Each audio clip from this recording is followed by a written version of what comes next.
Pemirsa, saat ini tim liputan berada di pendopo Keratuan Singapura yang terletak di Desa Mertasinga, Kecamatan Gunung Jati, Kabupaten Cirebon, Jawa Barat. Di mana di tempat inilah masih kita dapat jumpai satu peninggalan dari Keratuan Singapura berupa sebuah pintu besar yang masyarakat sekitar menyebutnya dengan sebutan Lawang Gede.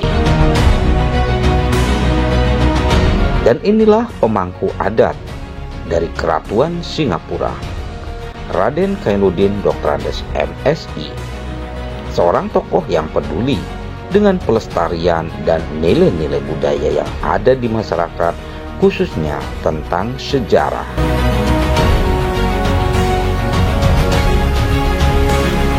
Melalui tangan dingin seorang Raden Kainuddin inilah kaum kerabat atau famili dari Keratuan Singapura berkumpul di pendopo ini sebagai bagian untuk merekatkan silaturahmi kaum kerabat Keratuan Singapura.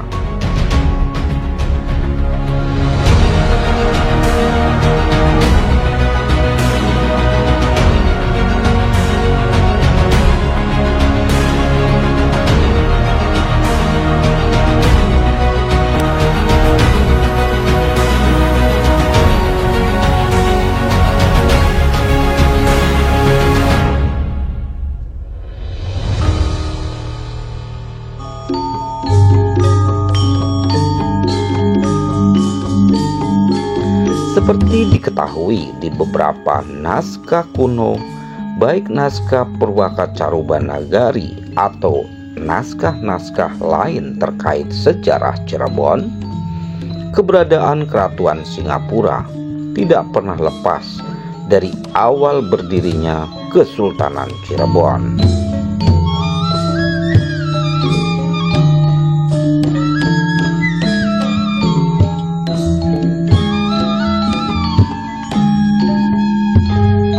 Nah pemirsa, kegiatan kali ini adalah temu kerabat yang selama ini memiliki kesibukan yang berbeda dengan latar belakang profesi yang beragam, dikumpulkan dalam satu wadah.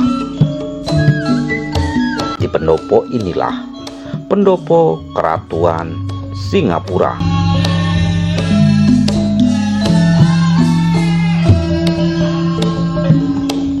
Wadah besar silaturahmi dari kaum kerabat yang ingin memberikan satu pencerahan terkait sejarah dari Keratuan Singapura. Nah pemirsa, tim liputan sudah mempersiapkan seperti apa rangkaian dari temu kerabat Keratuan Singapura ini. Tentunya ini akan menjadi pencerahan bagi kita semua, khususnya bagi kita pemerhati sejarah, seni, dan budaya di Cirebon. Assalamualaikum warahmatullahi wabarakatuh. Waalaikumsalam warahmatullahi wabarakatuh. Salam sejahtera buat kita semua. Para hadirin, saudara kita semua, keluarga kerabat Keratuan Singapura. Alhamdulillah pada hari ini kita berkumpul di pendopo Keratuan Singapura dalam rangka silaturahmi. Perlu diketahui bahwa kita dari Keratuan Singapura ini ingin memberikan sesuatu terhadap masyarakat Cirebon khususnya, dan mobil khusus yang lebih khusus lagi adalah keluarga besar Keratuan Singapura, agar Keratuan Singapura memang ada, ya, bukan hanya sekedar cerita, tapi fakta-fakta sejarah benar-benar ada. Dan kemarin kita menggelar sarasehan babaring sejarah Keratuan Singapura. Mudah-mudahan dalam silaturahmi ini, acara ini nanti bisa membedah apa dan bagaimana Keratuan Singapura yang akan datang. Barangkali sebagai pembukaan dari saya, terima kasih. Assalamualaikum warahmatullahi wabarakatuh. Waalaikumsalam warahmatullahi wabarakatuh.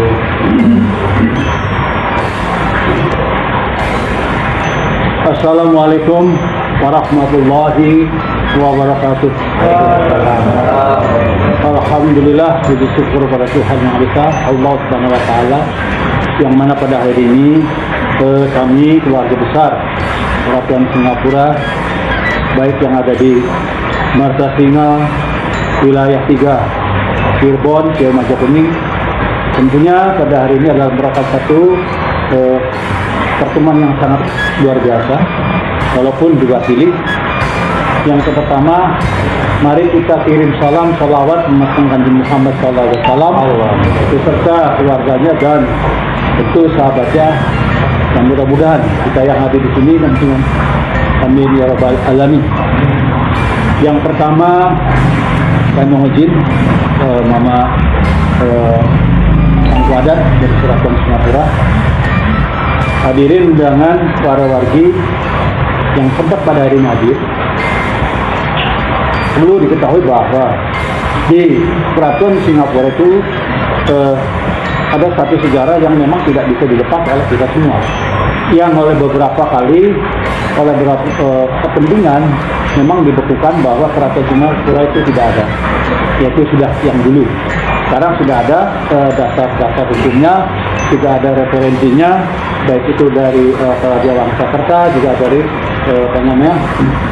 sejarah yang lainnya di bumi Nusantara atau raja-raja bumi Jawa Barat. Yang pertama, bahwa di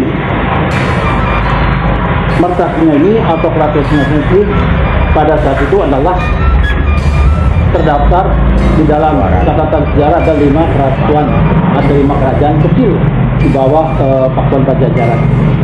Di antara adalah Kerajaan Singapura, yang raja adalah Pangeran Surajaya Sakti, terus dilanjutkan oleh Ki Dimajati Agong Ki Mangkapal. Yang kedua yaitu Kerajaan Astana Jepura atau Jepura, yang dipimpin oleh Ki Amukmarugul Surawijaya Amukmarugul Sakti Mandraguna. Yang ketiga adalah kerajaan atau Kerajaan Wonogiri, yang posisi sekarang ada di Jamblang sebelah utara ya. Yang keempat itu adalah di sana ada Indraprahasta. Nah, dari kelihatan ini, mari kita saling bahu membahu. Tentunya yang namanya juga sejarah itu harus saling mengisi. Yang kedua, tidak merupakan satu kemungkinan bahwa ada kekeliruan itu wajar. Nah, kita khususkan tentang di Kerajaan Singapura. Kenapa pada hari ini kita bertemu? Mohon kiranya merupakan catatan bahwa di tempat inilah kita ke depan akan lebih memberikan satu pandangan-pandangan ke depan bahwa kegiatan aktivitas seni dan budaya yang ada di Cirebon, insya Allah kami bersama keluarga seniman, budayawan, juga para pinsepuh, juga sesepuh dan yang lainnya, mari bergabung dengan kami untuk pertama bahwa seni dan budaya Cirebon merupakan salah satu bentuk pandangan hidup lebih ke arah yang lebih baik. Yang kedua, budaya itu sendiri adalah merupakan cipta karsa kita di dalam untuk melaksanakan aktivitas, bukan saja diperhatikan, tetapi ada satu pelaksanaan. Oleh karena itu, mari juga kita bersama-sama bikin satu perancangan kegiatan yang tentunya di tempat ini. Dan kami direncanakan ketiganya adalah satu, insya Allah ke depan mulai tahun ini kita adakan gerbek agung, yakni yang disebut gerbek agung di Kerajaan Singapura menuju Raja Singapura, yaitu di Sirnabaya sekarang. Yang kedua, insya Allah satu suro juga kita adakan satu kegiatan aktivitas tentang seni dan budaya, itu pagelaran wayang kulit. Dan yang ketiga, tidak kurang lebih tadi kami itu ada yang setiap tanggal 7 Bulan ada namanya siraman panjang, yang kebetulan di kami itu 7 mulut ya. Yang keempat yakni yaitu mengadakan satu kegiatan pula, yaitu tentang ritual yakni menurut orang sini adalah Munjung, yaitu Munjung Pangeran Sriwijaya yang posisinya adalah di Wanasala. Yang kelima juga ada istiadat namanya Larung Saji, kalau menurut orang Mertasinya adalah Nabrak, Pak. Asal kata dari Nabrak. Itu sudah lima agenda. Nah tentunya ini tidak mudah hanya sekarang untuk pembicaraan, tetapi juga perlu ada suatu pendataan, juga pelaksanaan yang tentu merupakan satu bentuk yang sangat bagus saya kira. Bapak-bapak, ibu-ibu, juga para hadirin, tim sepuh, mohon masukan-masukannya di depan, baik apakah itu tentang penelitiannya tentang upacara adat Nagran. Orang Jawa Barat bilang Larung Saji, dan kebetulan di Mertasing ini tahun 2008 juara 1 se-Jawa Barat. 2008 ya, kita di Sukabumi. Di samping itu juga ada pengembangan bahwa tarian di Cirebon orang mengenal cuma topeng. Itu memang sejak zaman Waliullah berkembangan, sama dengan ketika kemarin itu ada Hari Jadi Wayang. Tidak lepas dari situ wayang topeng, karena dulu setiap dalam wayang topeng adalah pendakwah, bukan seperti sekarang pakai rok and ya. Nah tetapi dalam topeng adalah pendakwah. Alhamdulillah ketika perkembangan tahun 1920 itu ada namanya seni tari wayang, Pak. Dan adanya juga ada di Keraton Singapura. Dan alhamdulillah sudah memakan satu bentuk satu tesis, juga dari skripsinya, dan 6 tesis ada 2. Itu dari orang-orang UPI dan dari UDI. Yang ketiga tentang busana adat. Busana adat ini juga menyangkut bagaimana kehidupan perilaku pada saat itu. Oleh karenanya kami meminta oleh hari ini baik busana adat maupun tatanan bahasa ya tinggal sedalem. Artinya kita juga harus bisa bahasan, paling tidak bahasan tengahan ya. Yang keempat, mudah-mudahan kami juga akan ada penelitian setiap situs. Nah, setiap situs, karena di Cirebon ini banyak sekali, hampir 400 situs saya kira. Jadi mari bergabung bersama-sama untuk memberikan satu masukan kepada kami agar ke depan lebih baik lagi. Saya kira gitu saja dulu, kurang lebihnya mohon maaf. Assalamualaikum warahmatullahi wabarakatuh.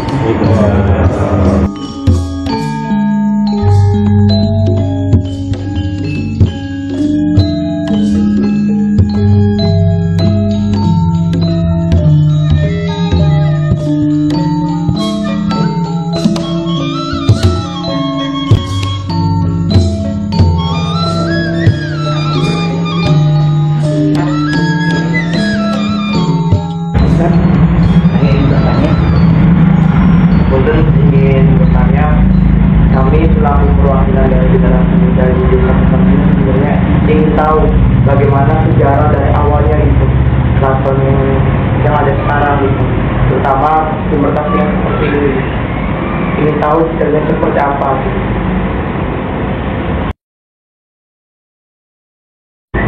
Silakan untuk sesepuh adat dari Keraton Singapura. Ya, ada yang ingin silakan menjawab. Terima kasih apa yang tadi disampaikan oleh generasi muda, bahwa ingin tahu sejarah Keratuan Singapura itu kayak apa. Karena ketahui oleh kita semua bahwa sejarah ini sejarah yang terpendam atau terlipat. Jadi sudah berapa ratus tahun terkubur sejarah ini. Baru sekarang ini bahwa sejarah Keratuan Singapura ini baru mulai muncul. Oleh karena itu perlu diketahui semua, kemarin kita sudah saresehan dan disepakati bahwa Keratuan Singapura itu ada.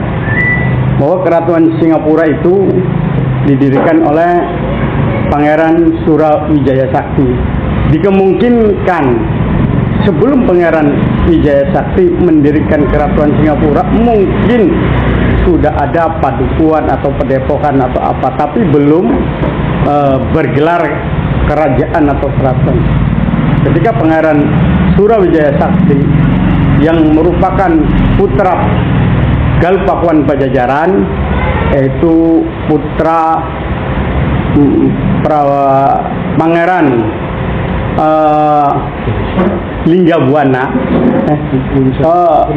Bumi Sora Soradipati, putra dari Bumi Sora Soradipati, adik daripada Prabu Linggabuana yang gugur ketika perang Ubat di Polmak oleh adiknya, dan putranya Pangeran Surawijaya Sakti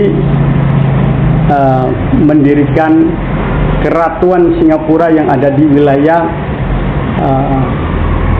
utara, pantai utara, yaitu di sekitar Mertasinga, Sirnabaya dan sekitarnya kalau sekarang.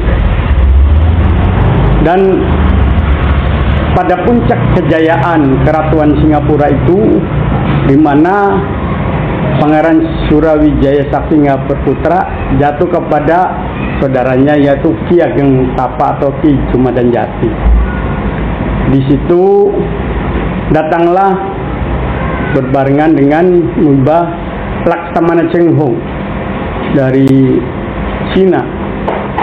Beliau seorang Kasim yang Muslim dan menyebarkan agama Islam. Maka Laksamana Cheng Ho membawa beberapa ulama, di antara adalah Syekh Hasanuddin atau Syekh Kuro.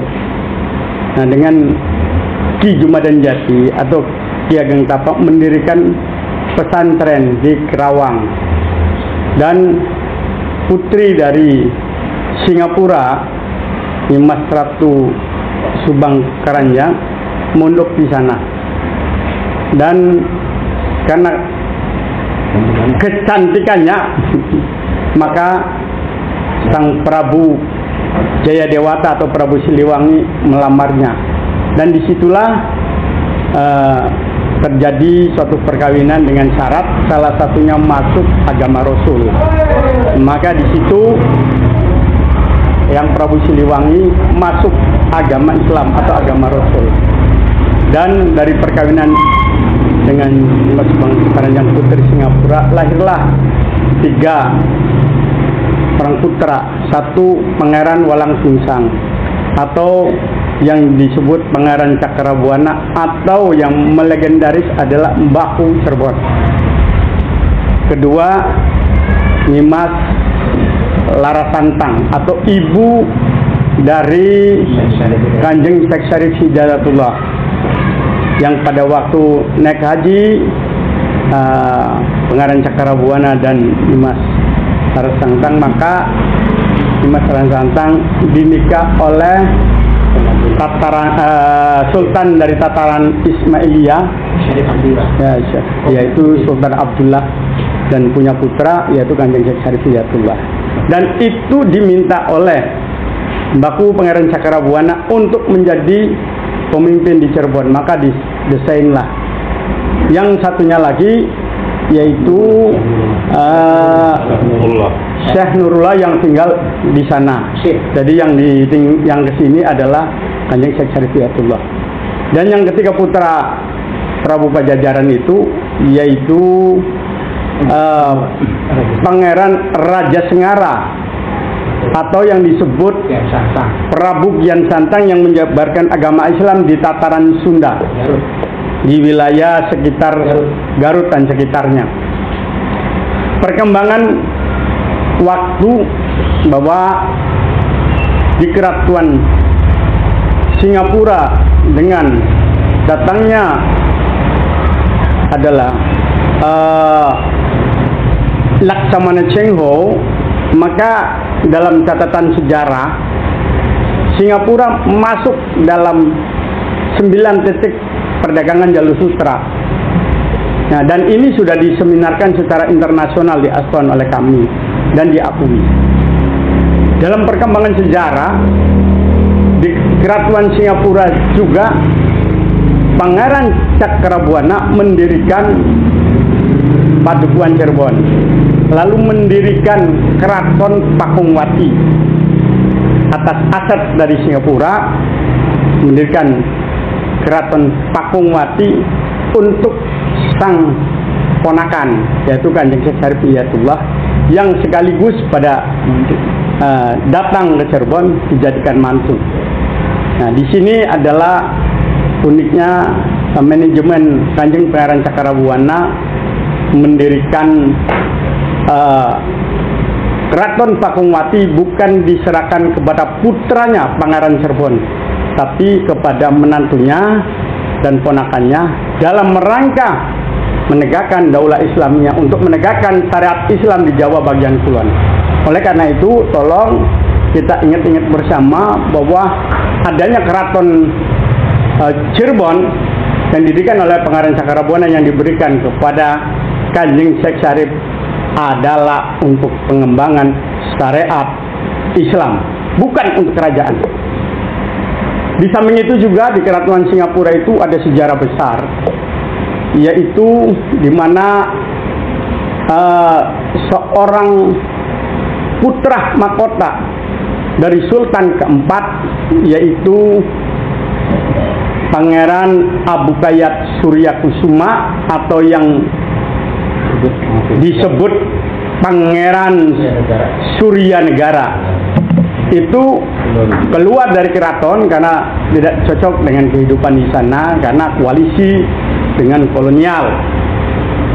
Nah, dan kakaknya itu adalah dibunuh, yaitu Sultan Matangaji. Oleh karena itu beliau keluar dan menyusun kekuatan dan memberontak atau berjuang kalau kitanya melawan VOC.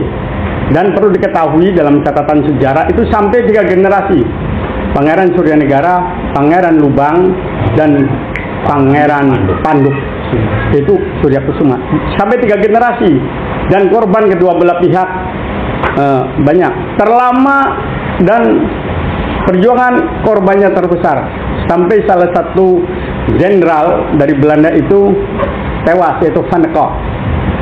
Ya.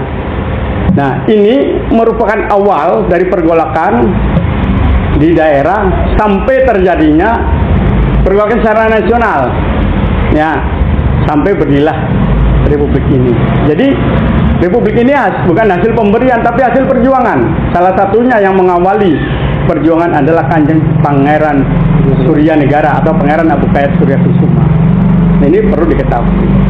Jadi ada beberapa fase dari Singapura itu. Satu, dalam kebesaran Kerajaan Singapura dengan muara jatinya, sehingga Residen Belanda, kalau nggak salah Residen Van der Plas itu jadi residen di Cirebon, yang kemudian jadi residen di Temasek, dan di sanalah nama Singapura berdasarkan obrolan dari kita orang tua, tinggal kebenarannya ayo mangga kita bedah bareng-bareng. Nah, apakah ini benar atau tidak, tapi kemarin diseminarkan hanya tertawa-tertawa aja itu, ya. Dijadikanlah Singapura itu di Temasek pada waktu zaman Raffles, ya, Raffles. Nah, ya. Dan juga kebesaran Mertasinga itu mendirikan Cirebon, ya, sehingga Islam di Jawa bagian kulon diawali oleh Singapura dan dilanjutkan oleh Kanjeng Sunan Syekh Syarif Hidayatullah, sehingga kebangkitan Islam pada waktu itu bahwa Kanjeng Syekh Syarif Hidayatullah dijadikan ketua wali, sehingga kalau kita belajar kitab-kitab kuno pasti bahasanya Jawa Cirebon, di mana aja, mangga. Nah, ini merupakan satu titik bahwa Cirebon merupakan pusat ini. Ya. Yang berikutnya yaitu pusat pergolakan. Yang tadi saya katakan bahwa Pangeran Suryanegara, Pangeran Abukayat Suryakusuma memberontak, lalu datang ke Mertasinga sebagai maka, sehingga Kerajaan Singapura sekarang hanya tinggal pintu besarnya aja, semuanya dengan puing-puing. Jadi kita ini dari awal keluarga yang berjuang melawan VOC, tapi bagaimana perhatian kepada kami selaku keluarga Kerajaan Singapura. Dan ini perlu diketahui oleh semua khalayak bahwa Kerajaan Singapura bukan ingin diakui, tapi inilah adanya. Kalau ingin diakui itu mungkin mengada-ada kita, tapi ini kenyataan bahwa Kerajaan Singapura itu ada, sehingga silakan pemerintah mau mengakui mau tidak adalah urusan beliau-beliau sejauh mana pengakuannya terhadap Kerajaan Singapura ini. Nah, itu saja barangkali dari saya. Makasih. Barangkali namakan enggak ya? Halang. Assalamualaikum warahmatullahi wabarakatuh. Waalaikumsalam. Saya mungkin mau menambahkan atau menyambung daripada supaya lebih. Saya pertanyaan utama adalah tentang sejarah ya. Sejarah itu adalah fakta. Apa faktanya? Apa buktinya? Fakta mungkin ada beberapa situs, tulisan maupun artefak ya. Nah, Keraton Singapura itu sudah dijelaskan dalam naskah Wangsakerta bersama dengan kerajaan Surantaka, Japura, dan Sibonggirang atau Wanagiri. Nah, bukan cuma itu. Perjalanan kisah Raden Pamanarasa atau yang terakhir yang akhirnya disebut dengan Prabu Siliwangi itu dalam petualangannya masih bergelar Pangeran Pamanasari. Itu melamar Nyi Subang Larang, putri daripada Ki Bidang Tapa, seorang yang cantik gurita yang ada di situ yang bersaing dengan saudara dari Amok Marugul dari Japura yang dimenangkan oleh. Itu sudah ada dalam kitab Suwasit yang ditulis oleh Dr. Fajar Laksana. Dr. Fajar Laksana menceritakan banyak tentang Prabu Siliwangi dan ada museumnya, Museum Prabu Siliwangi di Sukabumi. Jadi kisah ini tuh sudah kemana-mana. Nah, di dalam kitab Suwasit ini disebutkan waktu mau melamar dia sudah begitu tadi, syaratnya tadi bentang seperti tasbih. Ini dibawalah oleh Sepuro Kerawang yang notabene sebagai guru daripada Subang Larang tadi ke Mekah. Untuk apa? Naik haji. Pada bentang satu maksudnya untuk mendapat tasbih untuk ke Mekah. Pada saat tawaf, Pamanarasa menangis karena menyesal karena niat awal dia masuk Islam hanya ingin menikahi Subang Larang. Setelah dia pada saat tawaf, dia merasa sebetulnya dia tuh niatnya tidak tulus, tapi setelah itu dia hanya Islam beneran. Jadi kalau dia bergelar dalam penobatan Pamanarasa sebagai Prabu Siliwangi atau sebagai Raja Maharaja Pajajaran, Sri Baduga Maharaja Raja Haji. Sebetulnya haji betul. Cuma dalam kitab itu juga disebutkan bahwasanya setelah dia pulang ke Pajajaran, di situ notabene belum ada Muslim, jadi disembunyikan namanya. Hanya keluarganya tadi yaitu Subang Larang dan 2 putra dan putrinya. Yaitu tadi yang saya sebutkan Pangeran Walang Sungsang dan para tentang dan Raja Sangara. Nah, jadi eksistensi ini apalagi bekas ini di Sirnabaya di belakang itu balai desa itu ada itu bekas penanggalan Keraton Singapura yang artefak itu lebih tua daripada Keraton Cirebon. Ada balai-balainya, ada kursi dan sebagainya, bisa diperlihatkan di sana di belakang balai desa Sirnabaya, bekas kolam dan sebagainya. Bukan cuma makam leluhur Singapura semata. Nah, seperti itu. Jadi kalau kita bicara sejarah, ada fakta. Dia faktanya ada. Lawang Gede itu yang terakhir di sini. Nah itu berlanjut pada kisah tadi tentang Perang Cirebon. Perang Cirebon itu mengawali perang bangsa Nusantara, bangsa Indonesia melawan penjajah Belanda. POC itu pertama di Cirebon. 1773 dari mulai Sultan Sepuh Amin Seda sudah mulai bikin tidak ini dengan Belanda, sudah mulai tidak setia. Kemudian diturunkan Sultan Matangkaji. Tapi Sultan Haji dalam sudah mau membuat segala macam persiapan, persenjataan, namun beliau keburu dibunuh oleh Ki Muda. Nah, diteruskanlah oleh adiknya yaitu Pangeran Arya Panang Abu Hayat Suyakusuma. Adalah putra mahkota sebetulnya dari Sultan Kesepuhan Sultan Sepuh IV, karena ibunya beliau adalah cicit dari para wasata atau Ratu Dalam Apsari. Itu ditulis dalam naskah Rancang. Nah, bersama adik-adiknya beliau memberontak keluar dari kesepuhan saya sebutkan tadi, dan di sini ya setelah beliau ke Kerangkeng dia membawa beberapa naskah maupun senjata itu ada di Perkasina, basis terakhirnya. Dan naskah-naskah itu ada sekitar 500 ya. Ada di Bapak Pangeran Panji sebagai seperti di sini juga. Dan untuk senjata ada di Cirebon juga. Senjataan pusaka-pusaka itu kesepuhan ada di Pangeran Paman Sumantri senjata taktis bersama bekas perang Cirebon atau perang Kedodong, yaitu senjata POC, bedil dan sebagainya bisa dilihat. Rampasan perang termasuk pedang-pedang POC dan sebagainya. Ada meriam, ada 4 ya. Meriam yang tertua tahun 1776 kalau salah. Nah, membuktikan perang Cirebon itu ada. Tapi kenapa belum terangkat? Tapi kenapa nggak ada di Keraton Kesepuhan atau di Keraton Cirebon bekas perang Cirebon dan rampasan POC tadi? Karena yang berperang itu adalah di luar keraton. Kemudian beliau diteruskan oleh Bagus Rangin sampai terakhir 1818. Itulah perang Cirebon yang terakhir. Jadi 1773 sampai 1818 itulah perang Cirebon. Betapa lamanya. Baru diteruskan nanti 1825 oleh Pangeran Diponegoro sampai 1830. 5 tahun.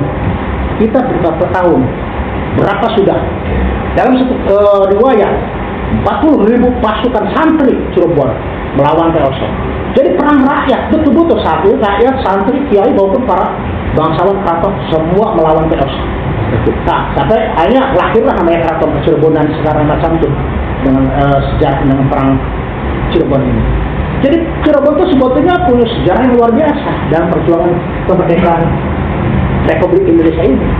Nah, seperti itulah. Jadi kita akan dalam episode lain kita bercerita tentang perang Kedondong dan Cirebon.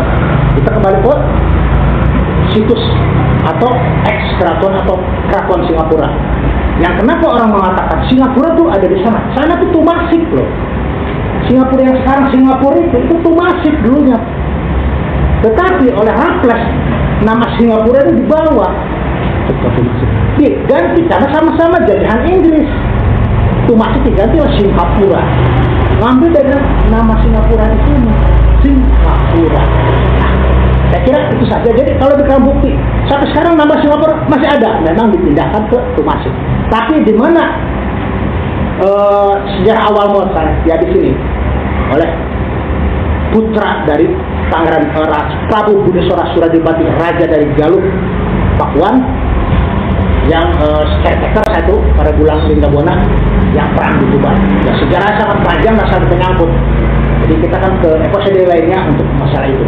Saya kira tambahan saya mungkin demikian. Assalamualaikum warahmatullahi wabarakatuh. Waalaikumsalam warahmatullahi wabarakatuh. Enggak.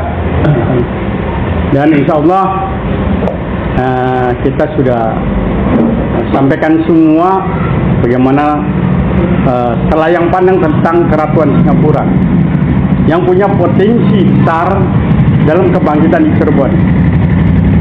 Baik kebangkitan pada waktu zaman kerajaan Singapura, zaman Sinuhun dan zaman melawan kolonialis, melawan VOC.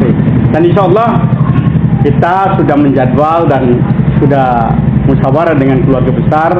Nanti di bulan Agustus kita akan mengadakan saresehan tentang perlawanan Kanjeng Pangeran Abukaya Surakusuma atau Pangeran Suranegara dengan melawan VOC. Insya Allah nanti tunggu waktunya. Terima kasih. Assalamualaikum warahmatullahi wabarakatuh. Waalaikumsalam warahmatullahi wabarakatuh.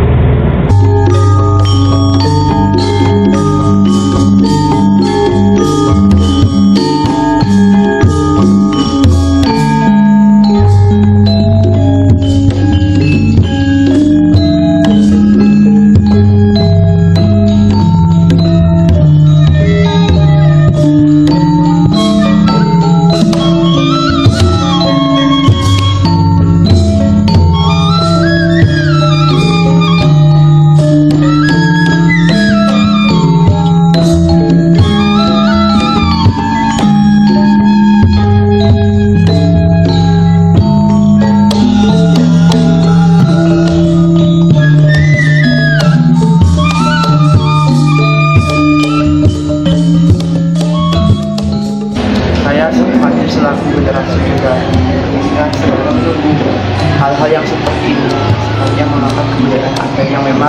menjadi warisan para leluhur terdahulu. Tadi sudah disampaikan betapa besarnya sejarah Cirebon, betapa besar sejarah Cirebon. Bahkan Cirebon menjadi pemantik terciptanya Republik Bangsa Indonesia yang seperti ini. Makanya kami generasi muda menunggu kegiatan-kegiatan acara-acara yang sifatnya seperti ini, pengetahuan menambah dan pastinya menambah keilmuan dari kita sebagai generasi muda. Juga di zaman yang berkembang seperti ini, era teknologi seperti ini, terkadang anak muda lupa akan adat budaya yang memang sudah menjadi warisan para leluhur. Makanya kegiatan-kegiatan inilah yang nanti ditunggu dinantikan kami generasi muda.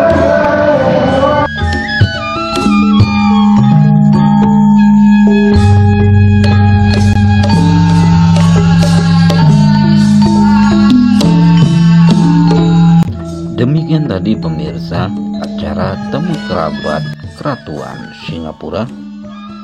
Semoga saja bisa menjadi inspirasi untuk kita semua. Dari Pendopo Keratuan Singapura, tim liputan melaporkan.